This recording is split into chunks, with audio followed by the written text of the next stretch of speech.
next part, outfit help.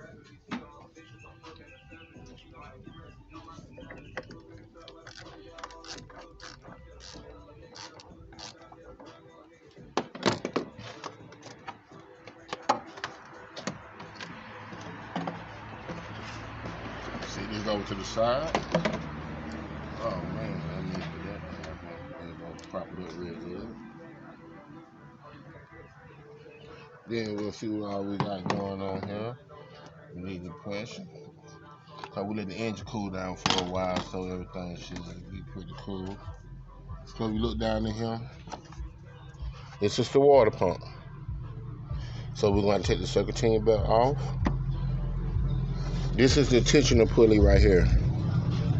So what we're going to do is take a socket wrench and stick a socket wrench in this hole here and pull the tensioner to the left, release the pressure off the belt, and take the belt off the car.